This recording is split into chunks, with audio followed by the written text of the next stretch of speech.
গল্পকথন by Kallol chapter 2তে আমাদের আজকের নিবেদন নরেন্দ্রনাথ মিত্রের লেখা চোরাবালি। মাসখানেক যাবৎ গৌরাঙ্গ বড়ই বাড়াবাড়ি আরম্ভ করেছে। বাড়ির মধ্যে ঢুকে নিজের ঘরে যাওয়ার আগে চারিদিকে তীক্ষ্ণ দৃষ্টিতে সে চোখ বুলিয়ে নেয়। রানুকে যদি কোথাও দেখতে পায় মুখ মুচকে হাসে কিংবা শীষ দিতে থাকে আস্তে আস্তে। নিজের বারান্দায় পায়চারি করতে করতে গুনগুন করে গায়, চোখে চোখে রাখি হায় রে। রানু তাড়াতাড়ি নিজের ঘরে গিয়ে ঢোকে। কলের কাছে তাকে বাসন মাজতে কি জল নিতে আসতে দেখলে গৌরাঙ্গ অমনি ঘর থেকে বারান্দায় এসে দাঁড়ায়, তারপর সেখান থেকে আর নড়তে চায় না। রানুর বাবা অনাদি দাঁত কিড়মিড় করে বলে, ওকে মেরে যদি হাড় গুঁড়ো না করে দেই তো আমি কায়েতের বাচ্চা নই। রানুর মা সরমা বলে, মারামারির দরকার নেই, এ বাড়ি তুমি ছেড়ে দাও। বাড়িওয়ালাকে গিয়ে বলো, হয় ওরা এখান থেকে উঠুক, না হয় আমরা। গৌরাঙ্গের মা সৌদামিনীর কাছেও নালিশ যায়, ছেলেকে বলে দিও দিদি, এটা ভদ্রলোকের বাড়ি, হাজার হোক ভদ্রলোকের ছেলে তো সেও, একই স্বভাব চরিত্র, আমরা হলে তো লজ্জায় মরে যেতাম। মনে মনে সৌদামিনীও যে লজ্জিত না হয় তা নয়, কিন্তু স্বীকার করলে ওরা আরও পেয়ে বসবে। সৌদামিনী জবাব দেয়, কি জানি, লজ্জায় মরে যাওয়ার মতো তো কিছু দেখি না রানুর মা। পুরুষ ছেলে সারাদিন খেটে খুটে এসে হাত পা ছড়িয়ে একটু আয়েশ করবে, নিজের ঘরে বসে গলা খুলে গান গাইবে, তাতে যদি কারো মহাভারত অশুদ্ধ হয় আমরা নাচার। মাঝখানে মাত্র কয়েক হাত উঠানের ব্যবধান। উত্তরের ঘর দুখানা রানুদের, আর দক্ষিণের দুখানা ঘর নিয়ে থাকে গৌরাঙ্গ আর তার মা। একখানা ঘরেই গৌরাঙ্গদের চলত, কিন্তু বাড়িওয়ালা কিছুতেই শুধু একখানা ঘর ভাড়া দিতে চায়নি, আরেকখানা আবার কে নেবে। রানুকে তার মা বাবা সাবধান করে দিয়েছে, পারতপক্ষে সে যেন গৌরাঙ্গের সামনে কখনো না বেরোয়। রানুকে অবশ্যই কথা বলে দেওয়া বাহুল্য, সে নিজে থেকেই সাবধান হয়ে চলে। গৌরাঙ্গের কাণ্ড দেখে তার কখনো বা হয় রাগ, কখনো বা পায় হাসি। অনুরাগ মুহূর্তের জন্যেও আসে না, আসবার কথাও নয়, কেবল রংটাই যা গৌরাঙ্গের ফর্সা। কিন্তু এই বয়সে এই চোয়াল ভেঙেছে, চোখ দুটো কোটরগত, বিড়ি খেয়ে খেয়ে ঠোঁটের রং হয়েছে ঘন কৃষ্ণ। 10 আনির 6 আনির চুলের ছাঁট, ঠোঁটের ওপর গোঁফ রাখা সূক্ষ্ম রেখায়। এরপর একটা ছাই রঙের স্যুট পরে বেরোয় কাজে। যা চমৎকার দেখা যায় স্যুট পরলে ওই চেহারায়, শুধু বাইরের নয়, লোকটির মনের চেহারাও যে অমনি তা তার হাব ভাবে আদব কায়দায় রানুর কাছে গোপন থাকে না। গৌরাঙ্গের প্রতিটি অঙ্গভঙ্গি, প্রতিটি পদক্ষেপ রানুর দৃষ্টিকে পীড়া দেয়, রুচিকে ক্লিষ্ট করে তোলে। আজই না হয় অবস্থা এমন হয়েছে, কিন্তু কমলাপুরের বনেদি চৌধুরী বংশের তো মেয়ে, এক ঘর জ্ঞাতি এখনো জমিদারি করছে গাঁয়ে। শুধু এক বাড়িতে থাকে তাই নয়, একই জায়গায় একই ইন্সপেকশন ডিপোতে কাজ করে অনাদি আর গৌরাঙ্গ, একই টুলস সেকশনে। সৈন্যদের ব্যবহার্য নানারকম জিনিসপত্রের বাছাই হয় ডিপোর মধ্যে 8টা থেকে 4টে, তাছাড়া ঘণ্টা 2 করে প্রায় ওভারটাইম খাটতে হয়। সেদিন বাইরে থেকে শীষ দিতে দিতে ঢুকল গৌরাঙ্গ, আর অনাদি বিষণ্ণ মুখে ঘরে গিয়ে তক্তপোষে টান হয়ে পড়ল। রানু কাছে এসে বলল, কি হয়েছে বাবা? অনাদি বলল, গৌরাঙ্গের ইনক্রিমেন্ট হয়েছে। রানু চুপ করে রইল, তার মানে শুধু গৌরাঙ্গেরই হয়েছে। আর শুধু ইনক্রিমেন্টই নয়, আমাদের সেকশনের হেড এক্সামিনার করে দেওয়া হলো তাকে, তার আন্ডারে কাজ করতে হবে। আর আপনার? আমার হয়নি, কি করে হবে? আমি তো আর স্যুট পরে অফিসে যাইনে, সাহেব দেখলে ছুটোছুটিও করে বেড়াইনে, অনবরত ভুল ইংরেজি আড়াইনে তাদের সঙ্গে, তা না হলে আর কাজের লোক হলাম কিসে? শালুক চিনেছেন গোপাল ঠাকুর, সারা সেকশনটার মধ্যে গৌরাঙ্গই নাকি সব থেকে কাজের লোক। সাহেব আদর করে ওর পিঠ চাপড়ে দিয়ে গেলেন। তার মেম সাহেব এসেছিলেন বেড়াতে, তিনিও হেসে গালে টোকা দিয়ে গেলেন গৌরাঙ্গের, হ্যান্ডশেক করে বললেন, কংগ্রেচুলেশনস। রানু কিছুক্ষণ চুপ করে থেকে বলল, দরকার নেই আপনার ওখানে চাকরি করে, ওরকম চাকরি আরও কত জুটবে। কিন্তু আরও কিছুদিন পরে একদিন রাত্রে মা বাবার মৃদু আলাপ শুনে রানু অবাক হয়ে গেল। অনাদি বলছে, ওকে খুশি না রাখলে ইনক্রিমেন্ট কোনো কালেই হবে না, ওই তো প্রথম রেকমেন্ড করবে। তাছাড়া সাহেবরা সত্যি ওকে খাতির করে, শিগগিরই বোধহয় ও সুপারিনটেন্ডেন্ট হয়ে যাবে। অমন দেখলে কি হবে, স্বয়ং অফিসার ইনচার্জের সঙ্গে ওর দহরম মহরম। ওকে বলে প্রমথকেও ঢুকিয়ে দেওয়া যাবে অফিসে। বছর 14 বয়স তো হলো প্রমথর, এবারও ফেল করল 4th ক্লাসে। পড়াশুনো যা হবার হয়েছে, প্রথমে না হয় লেবারার হিসেবেই ঢুকুক, মাসে অন্তে 30টা টাকা, আরও অ্যালাউন্স আছে। মেয়ের বয়সও তো কম হয়নি, একেবারে 18 হলো না। শর্মা বলল, বৈশাখী 19-এ পড়েছে, কিন্তু গৌরাঙ্গের স্বভাব চরিত্রটা একটু কেমন কেমন ঠেকে না। অনাদি বলল, পুরুষের আবার স্বভাব চরিত্র, বিয়ে করলেই সব ঠিক হয়ে যাবে দেখে নিও। তাছাড়া ওই রকমই চাই আজকাল, বুঝলে? ফাজিল ফক্কর না হতে পারলে এই যুগে ভাত নেই। আর ভাবসাব দেখে বুঝতে পারো না, দুজনের মধ্যে বেশ একটা ভালোবাসা হয়েছে। আজকালকার তো এই নিয়ম, ভালোবাসা পরে হয় বিয়ে। প্রতিবাদ নিষ্ফল, এমন সুযোগ আর মিলবে না। গৌরাঙ্গের কোনো দাবি দেওয়া নেই, কোনো খরচপত্রের মধ্যে যেতে হবে না। শুধু শাখা সিঁদুর দিয়ে মেয়ে পার করতে পারে কেউ আজকাল? তাও এমন চাকুরের জোয়ান বয়সের ছেলে, এমন নয় যে বুড়ো দোজবরে বর। কিছু না করেও 100-2 টাকা খরচ হয়ে গেল অনাদির। যাক, এই 200 টাকা উঠে আসতে দেরি হবে না যদি কৃপা হয় গৌরাঙ্গের। বাসর ঘরে গৌরাঙ্গ বলল, বাপরে, কি সূচিবাই ছিল তোমার বাপমার! একটু হাসলে দোষ, একটু তাকালে দোষ। তারপরে হাত ধরে রানুকে নিজের কাছে টেনে নিয়ে বলল, এখন আর কিছুতে দোষ নেই, কি বলো, আছে নাকি? রানু আড়ষ্টভাবে বলল, না। তা জানি, তবে অমন লুকিয়ে লুকিয়ে থাকতে যে, ইশারা আঙ্গিত কিছুই যেন বুঝতে পারতে না। কচি খুকি আর কি। কিন্তু সত্যি কি আমাকে তুমি ভালোবাসো? মুহূর্তের জন্যে মনটা রানুর দুলে উঠল। এখানে আর কারো সঙ্গে গৌরাঙ্গের প্রভেদ নেই। কয়েকদিনের মধ্যেই গা ঘিনঘিন ভাবটা আরও কমে যেতে লাগল। তাছাড়া জোর করেই সেটা সে কাটিয়ে উঠতে চেষ্টা করল। গৌরাঙ্গকেই সে ভালোবাসবে। যতটা সত্যি সত্যি ভালো না লাগলো, তার চেয়ে দেখাতে লাগলো রানু অনেক বেশি। এই দেখানোটা গৌরাঙ্গকে শুধু নয়, নিজের মা বাপকেও। এমনি করেই অনাদির উপর যেন সে শোধ তুলবে। অনাদিকে দেখিয়ে দেখিয়ে গৌরাঙ্গের হাতে রানু পান তুলে দেয় আজকাল। অনাদির সামনেই গৌরাঙ্গের সঙ্গে সে কথা বলে। এতে গৌরাঙ্গের নিজেরই যেন কেমন লজ্জা করে আজকাল। কদিনই সত্যি পরিবর্তন হয়েছে গৌরাঙ্গের। যখন তখন শীষ দেওয়ার, গান গাওয়ার আর প্রয়োজন হয় না। সন্ধানী আবিল দৃষ্টিতে রানুকে খুঁজবার আর দরকার নেই এখন। রানু আজ গৌরাঙ্গের নিজেরই ঘরে। যে কোনো সময় ডাকলে তাকে পাওয়া যাবে, যে কোনো মুহূর্তে তাকে টেনে নিলেই হলো বুকের ওপর। উদ্দাম লোলুপতা গৌরাঙ্গের স্বভাবতই শান্ত হয়ে আসে। অনাদি স্ত্রীকে বলে, দেখেছ, আর তুমি বলেছিলে রানুর মতো শান্ত গম্ভীর স্বভাবের মেয়ে গৌরাঙ্গকে কি ভালোবাসতে পারবে? এখন কি দেখা যাচ্ছে? সরমা মুখ টিপে হাসে। ভালোই তো, তাতে তোমার দুঃখের কি? মেয়ে জামাই সুখী হয়, ভালোবাসে পরস্পরকে, সে তো আনন্দের কথা। ওমা, রানু নাকি? তুই ওখানে কি করছিলি? আনন্দের সরমারও বেশ আঘাত লাগল যখন শোনা গেল রানুরা সামনের মাসের প্রথমেই উঠে যাচ্ছে এ বাসা থেকে। আর যাওয়ার আগ্রহটা নাকি রানুরই বেশি। কি নিষ্ঠুর স্বার্থপর মেয়েটা! এতকাল খাইয়ে পরিয়ে মানুষ করল যে মা বাপ, বিয়ে হতে না হতেই তাদের সঙ্গে সমস্ত সম্পর্ক সে চুকিয়ে দিতে চাচ্ছে। তাদের চোখের সামনে থাকাও তার সহ্য হয় না। গৌরাঙ্গ একটু অবাক হলো বটে, কিন্তু প্রস্তাবটা রানুর কাছ থেকে আসায় সে খুশিও হলো মনে মনে।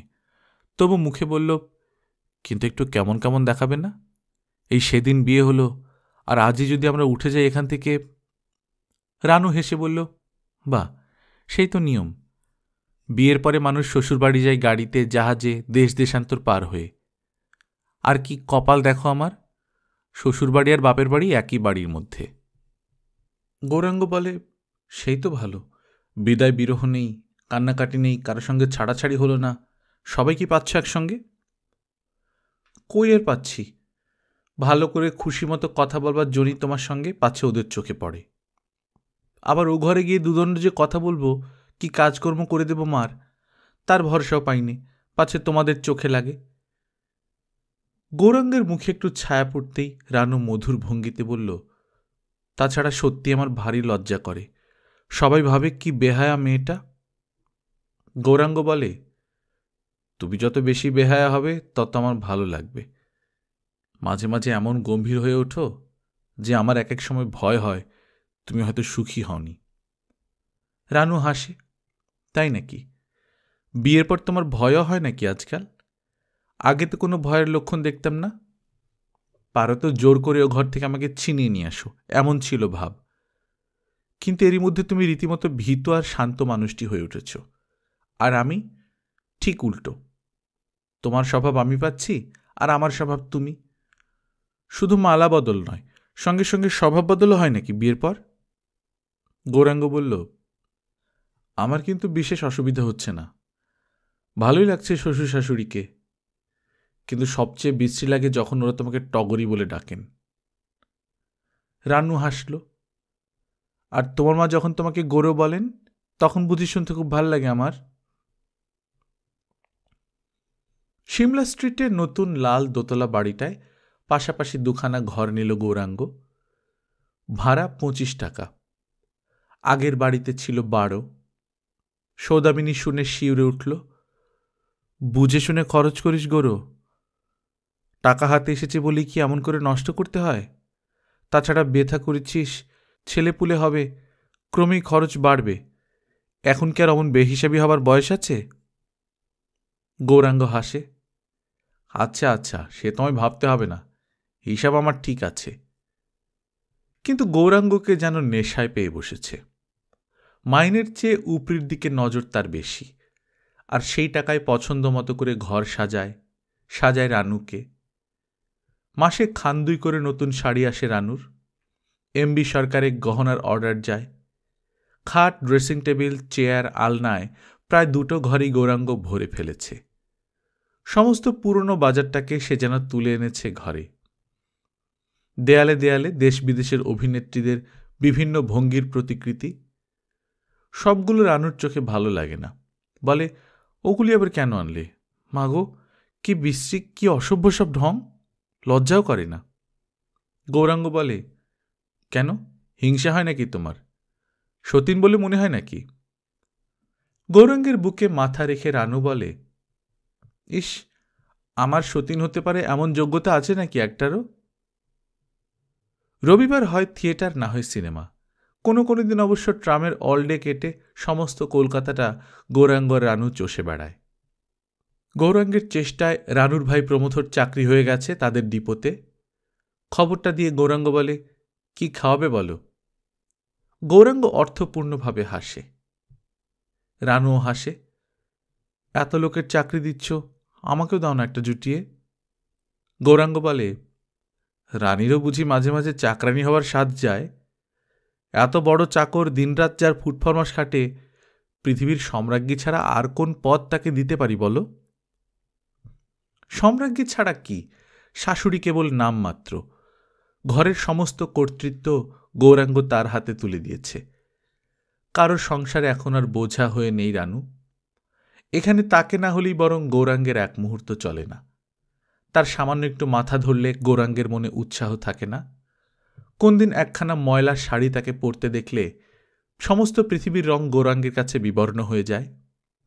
তার স্বাস্থ্য আর সৌন্দর্য গৌরাঙ্গের সমস্ত কর্মপ্রেরণার মূল উৎস। শুধু মাইনের কটা টাকায় যে এমন রাজার হালে কেউ থাকতে পারে না তা রানু বোঝে। প্রথম প্রথম তার মনে কেমন একটু খচখচ করত চিন্তাটা, কিন্তু গৌরাঙ্গ তাকে বুঝিয়ে দিয়েছে এতে কোনো দোষ নেই। কোনো গরিব অনাথের সর্বনাশ তো আর করছে না গৌরাঙ্গ। একদিকে বড় বড় কোম্পানি যারা যুদ্ধের বাজারে হঠাৎ লাল হয়ে উঠেছে, আর একদিকে সরকার, 200 টাকা মারলে কোনো পক্ষকেই পথের ভিখিরি করা হবে না। যুদ্ধ জয় করতে হলে কি আর খরচের দিকে অত কড়া নজর রাখলে চলে? সেদিন লাইট হাউসে একটা ইংরেজি বই দেখতে গেল গৌরাঙ্গ আর রানু। যদিও ইংরেজি কেউ ভালো করে বুঝতে পারে না, কিন্তু বোঝাটাই তো আর সবসময় আসল কথা নয়। অমন হাউস, অমন দামি সিটে সাহেব মেমের পাশাপাশি বসে ছবি দেখার মধ্যে অপূর্ব উন্মাদনা আছে। কি যোগাযোগ! পাশেই বসেছে মিস্টার গোয়েন, গৌরাঙ্গদের সুপারিনটেন্ডেন্ট।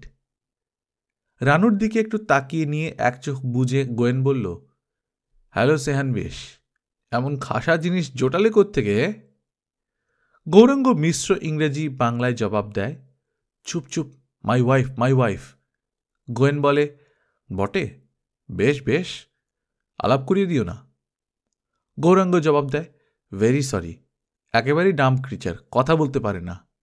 না হলে তোমার সঙ্গে আলাপ করিয়ে দেব, তাতে বাধা কি? গোয়েন হাসে, সত্যি? কিন্তু বোবাদের কি করে কথা বলাতে হয় আমি জানি। গোয়েন জাতে ইহুদি, 2-3 পুরুষ আছে কলকাতায়।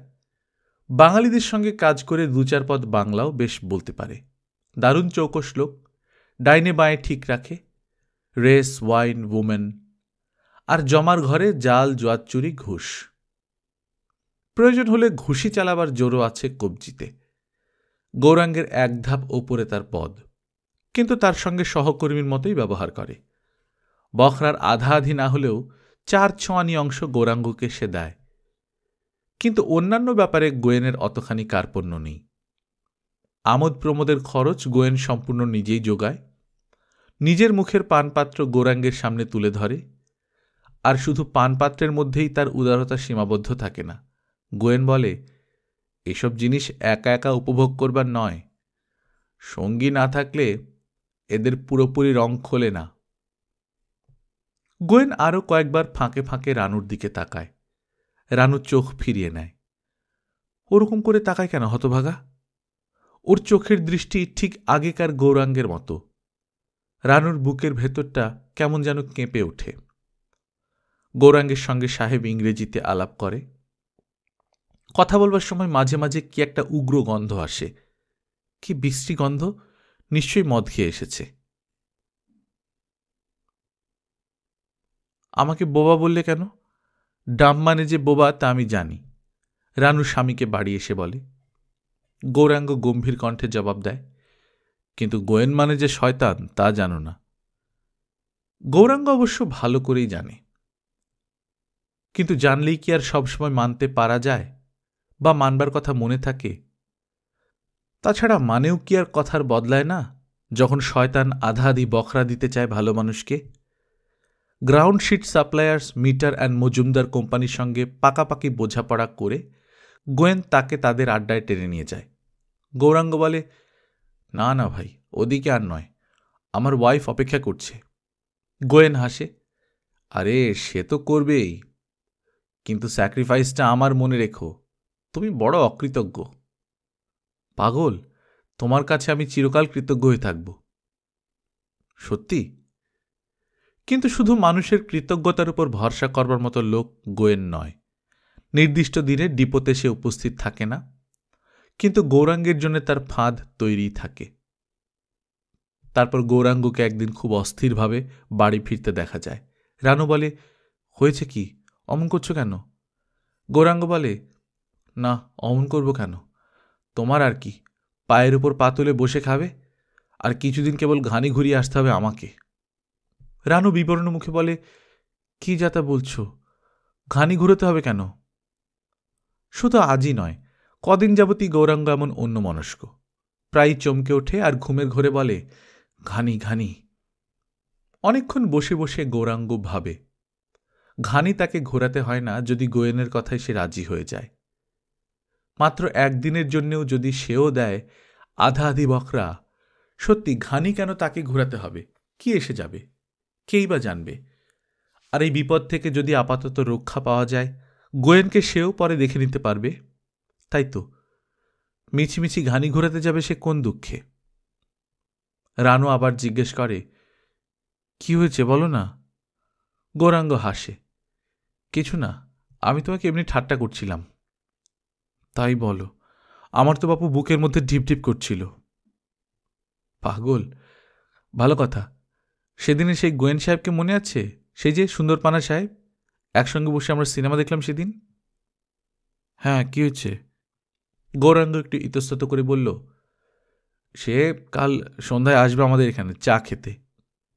রানু বিস্মিত হয়ে বলল, আমাদের এখানে? বলো কি? লোকটা না শয়তান, তুমি সেদিন বলেছিলে। গৌরাঙ্গ বলল, ঠাট্টা করেছিলাম। আসলে আমার খুব বন্ধু লোক, আসবে, চাটা খাবে, একটু গল্পগুজব করবে, চলে যাবে। চমৎকার আলাপি, দারুণ ফুর্তিবাজ, দোষের মধ্যে একটু ফাজিল। কিন্তু এমন ফাজিল ফক্কর না হতে পারলে আজকালকার দিনে চলে না, বুঝলে? অনাদির কণ্ঠই শুধু নয়, তার মুখের আদলও যেন দেখা যাচ্ছে গৌরাঙ্গের মুখে। রানু এক দৃষ্টিতে কিছুক্ষণ তাকিয়ে থাকে স্বামীর দিকে, তারপর অদ্ভুত বিবর্ণ হেসে বলে, আমার আগেই বোঝা উচিত ছিল। গল্পকথন বাই কল্লোল চ্যাপ্টার 2তে শুনছিলেন নরেন্দ্রনাথ মিত্রের লেখা চোরাবালি। আমরা নিয়মিত গল্প পাঠ করে শোনাচ্ছি। আপনারা যারা প্রথমবারের মতো শুনছেন, কাইন্ডলি সাবস্ক্রাইব করে নেবেন। গল্প পাঠ ভালো লাগলে বন্ধুদের সঙ্গে শেয়ার করবেন। নিজে ভালো থাকবেন, আশেপাশের লোকজনকে ভালো রাখবেন। টাটা।